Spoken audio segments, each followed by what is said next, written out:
Alright, so I got another NPC upgrade build video for you guys today, and today we're looking at Index Dunham's Burn Pickaxe AC. By the way, I only just realized that it's Dunham, not Durham, so if you hear Durham throughout the rest of the video, don't worry about it. I realize that it's wrong. Bit late now because I don't want to re-record the whole thing. And moving on, what are the main issues with his AC? One is the empty back unit. His left back unit has nothing at all and doesn't have a melee weapon on a frame with the Basho arms and the Kikaku boosters.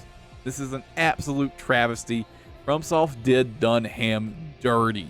No melee weapon on a setup like this it should be a crime. It's just terrible, right? So obviously the main issue to fix is just simply going to be giving him a melee weapon, and I've chosen the laser dagger to kind of fit the rest of his theme of like small arms, right? So we're going with the laser dagger for the melee weapon. And of course, it just is really convenient. That happens to be one of the best weapons for melee boosting, in my opinion. It's also just a really strong weapon in general.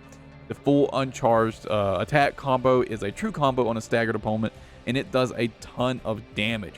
So the laser dagger is just really, really fantastic for this build. And with the laser dagger, this build has turned out very, very strong. It's very good. The Etsujin and the vertical plasmas that I switched out his original plasmas from, or the original verticals from, I mean, because the regular vertical missiles are just not very good.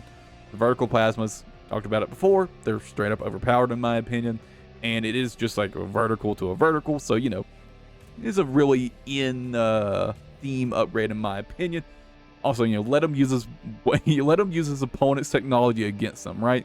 I just wanted, after what FromSoft did to him, after they did him so dirty, I really wanted to make Dunham's build really, really good. So I kind of just said, you know, give him the best stuff, right? Give him the best stuff. But this build's really good now. With the laser dagger and the weapon swap to the bazooka, you can do a lot of stagger very, very quickly. The Etsujin is a great stagger generator, like great consistent stagger generator. The VPMs as well, just insanely consistent, right? And so with all those together, you can just dish out a ton of damage, especially by comboing the vertical plasmas. With the laser dagger, it does like over 7,000 damage, roughly, depending on your opponent defenses, right? It's very, very, very strong, right? And yeah, that's about all there is to say. Let's go ahead and move on and get into the details. And so starting with weapons first, we've got the Etsujin in the right hand, and this is a surprisingly good weapon. I've been playing this weapon quite a bit recently, and it really caught me by surprise just kind of how actually pretty decent this weapon is. I feel like it's kind of underrated, to be honest, but it's a pretty good consistent stagger generator, right? It's not as good as, like, say, the Cocolettes or the Duckus or the Viento for that matter, but it's a really good consistent stagger generator, and honestly, I like it a lot. It's surprisingly good. Definitely don't sleep on it. It's maybe better than you think. Next, we've got the Majestic, switch from the original Little Gem. The reasoning here is the same as, you might expect.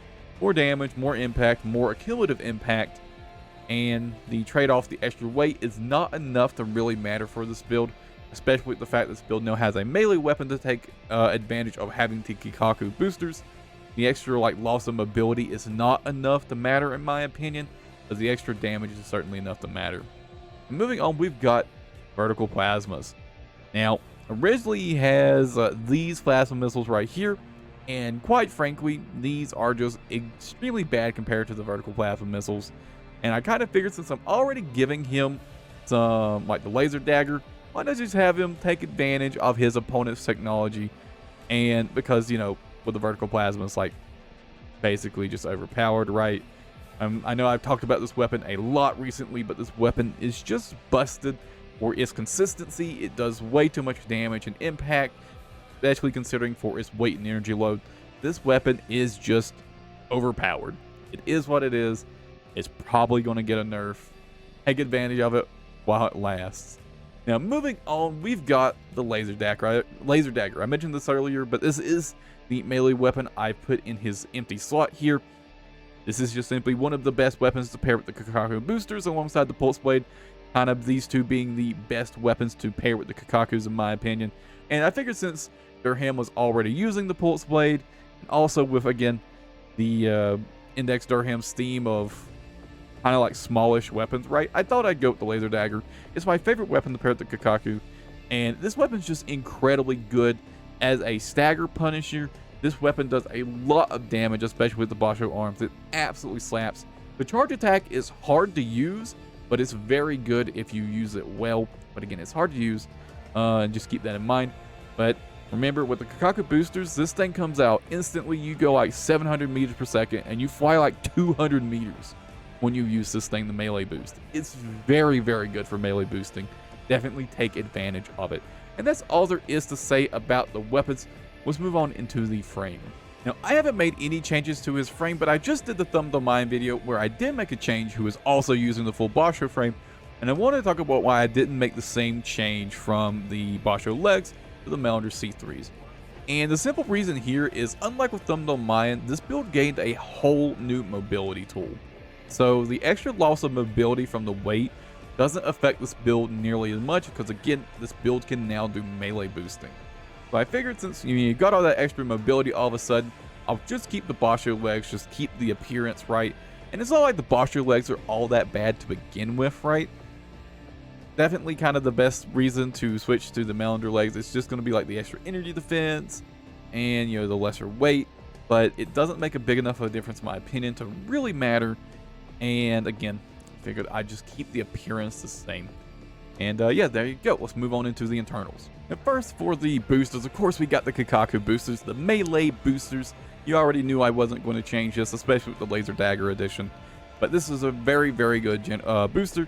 Lets you go very fast with melee lunges, lets you go very far with melee lunges.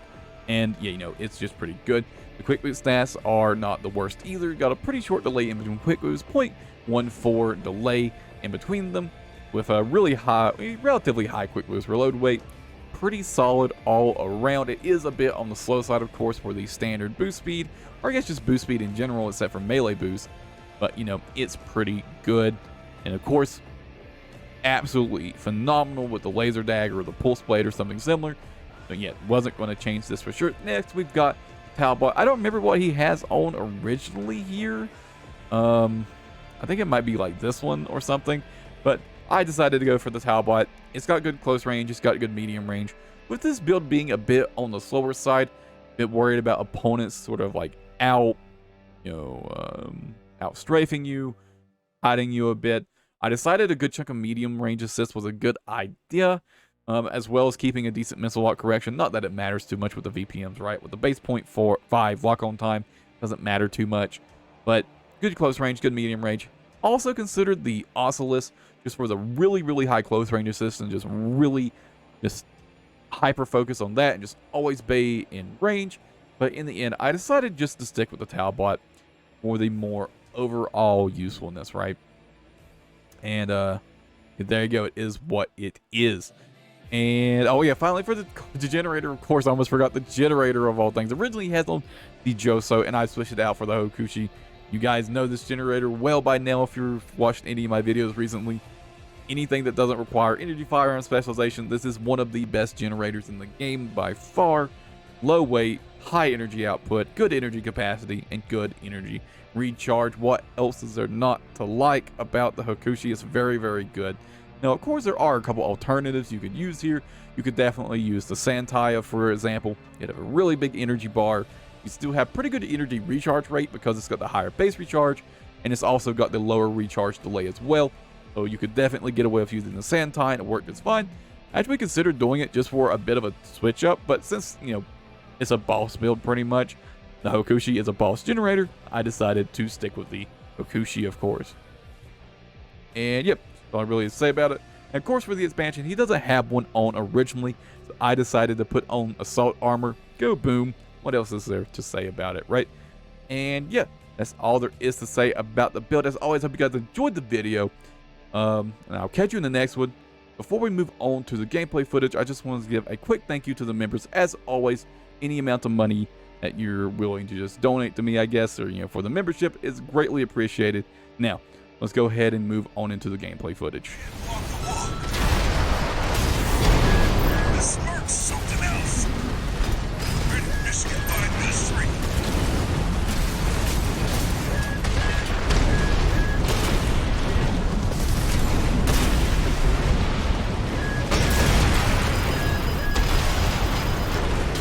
Repair kits remaining.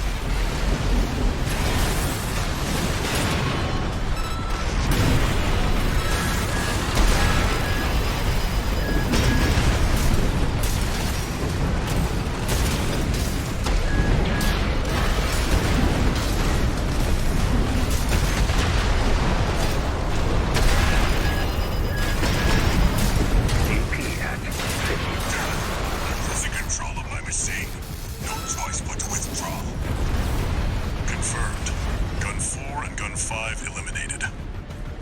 You can bill me for the AC repair fees, Michigan. You've ruined our little field trip, Walter. I'll be billing you for tuition fees, too.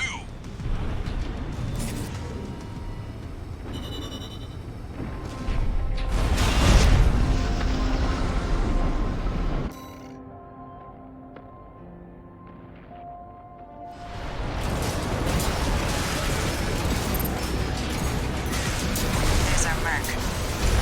Go take care of the objective, King. I'll clip this one's wings. Not alone. This is a branch mission. I'll support you. This isn't right. You're just a Gen 4. You belong in a museum, not an AC.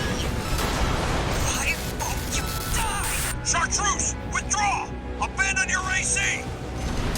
AC Umbrocks destroyed.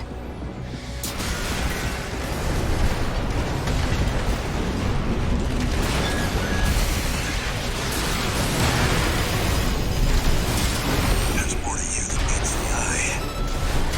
You might not be so different from the other Ravens after all. What are the Ravens? This is more of a challenge than I'd anticipated.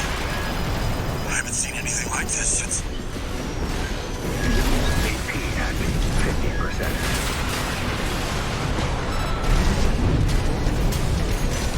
Wait, I'm picking up another AC. You're strong. Worthy of your name. AC Aster Crown destroyed. Thank you, King. We've lost both of them. One AC left, Raven. 2 repair kits remaining.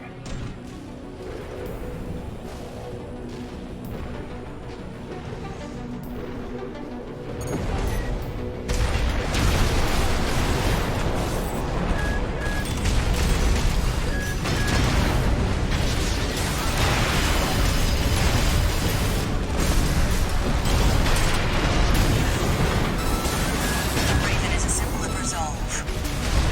The will to choose what one fights for. Stay focused, Raven. Yes, Raven, I feel it too. This mercenary has potential.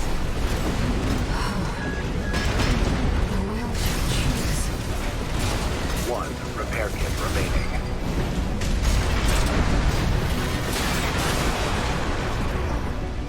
Raven, we can still... All right. We'll watch this one. See where they go on a Raven's wings. All enemy ACs destroyed. Mission accomplished.